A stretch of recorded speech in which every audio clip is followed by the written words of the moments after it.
Women reservation bill, delimitation और BJP का bundle offer, ये एम्पावरमेंट है या 2029 का पॉलिटिकल ब्लूप्रिंट?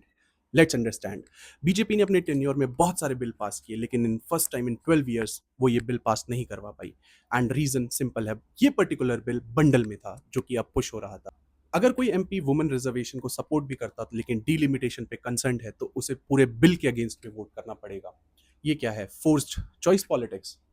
एक और इंपॉर्टेंट बात, 2023 में women reservation bill already pass हो चुका था, 33% सीट्स ऑलरेडी रिजर्व थी और उसमें ऑपोजिशन ने भी सपोर्ट किया था। तो ये women versus anti women debate है ही नहीं जो कि इंस्टाग्राम पे चल रहा है। रियल इशू क्या है? इम्प्लीमेंटेशन और अटैच्ड कंडीशन। कंडीशन सिंपल है, वुमेन रिजर्वेशन तभी इंप्लीमेंट होगा जब नई सेंसस प्लस डीलिमिटेशन कंप्लीट होगी। मतलब बिल पास हो चुका है but execution as usual delayed. और अब गवर्नमेंट दोनों को बंडल में पुश कर रही है। Sounds fishy. डिलिमिटेशन इंडिया में पहले भी हुआ है, 1970s के बाद फ्रीज हो गया था पॉपुलेशन बैलेंस के लिए। 2000 में थोड़ा सा अपडेट हुआ था बट अब एक मेजर रीडिस्ट्रीब्यूशन पेंडिंग है। तो हाँ, डिलिमिटेशन इनएविटेबल है एंड नेसेसरी भी। अब आता है सबसे इंटरेस्टिंग पार्ट, सीट्स का 50% jump based on 2011 census. Example के तौर पे यूपी में अभी ऑलरेडी 80 सीट्स हैं। Half of 80 is 40, 80 plus 40 is 120 after delimitation and redistribution of the seats.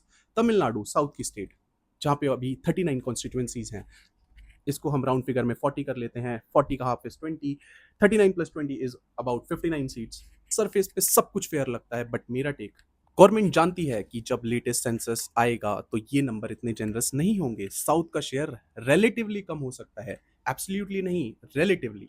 तो क्या किया? 2011 के डेटा पे एक बड़ा जंप दिखाओ और जल्दी पुश करो। 3 दिन की अर्जेंसी। Sounds fishy again. ये सिर्फ कोइंसिडेंस नहीं है। रियलिटी क्या है? साउथ इंडिया ने पॉपुलेशन कंट्रोल बेटर किया है, तो डिलिमिटेशन के बाद उनका रिलेटिव पॉलिटिकल वेट कम हो सकता है। और सबसे dangerous part, once delimitation is complete it gets locked for year. मतलब no easy review, no quick correction. आज जो डिसाइड होगा वो सिस्टम में लॉन्ग टर्म में फिक्स हो जाएगा। अब पॉलिटिक्स देखो, नॉर्थ इंडिया में बीजेपी ऑलरेडी स्ट्रॉन्ग होल्ड करती है, साउथ इंडिया अभी भी उनके लिए चैलेंजिंग है। डिलिमिटेशन के बाद नॉर्थ का वेट बढ़ेगा। एडवांटेज किसको मिलेगा? I guess you are smart. और timing, target is clearly 2029 general election. I am also a right wing leaning person, लेकिन साउथ के कंसर्न्स बहुत ही वैलिड हैं। प्रॉब्लम ये है, बीजेपी इसे वुमेन एम्पावरमेंट नैरेटिव बनाकर पुश कर रही है। कल नरेंद्र मोदी जी ने एड्रेस करते हुए फोकस सिर्फ वुमेन बिल पे रखा, डिलिमिटेशन का डीपर इम्पैक्ट साइड में कर दिया। और जब ये ऐसे ऑफर बंडल होता है तो एमपीज के पास रियल चॉइस बचता ही नहीं है। ये कोई फेयर डिबेट है ही नहीं।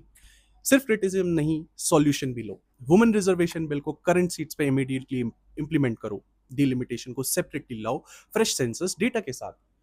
Minimum seat guarantee for states, financial incentive compensation for states with better population control, phased delimitation instead of sudden jump, stronger Rajya Sabha fiscal power to balance representation, review clause डालो ताकि future में correction possible हो। मेरा stance बिल्कुल simple और clear है, मैं favour में हूँ दोनों पॉलिसीज के, लेकिन separately, transparently, without hidden agenda. Policy strong है बट जब उसे बंडल, स्पीड और नैरेटिव के साथ पुश किया जाता है तो वो रिफॉर्म नहीं, स्ट्रैटेजी लगती है। एम्पावरमेंट तब होता है जब चॉइस हो, जब चॉइस ही रिमूव कर दी जाए तो वो पॉलिटिक्स होती है। आपके क्या ख्याल है? कमेंट सेक्शन खुला हुआ है, please do comment, share this page, follow me and जय हिंद।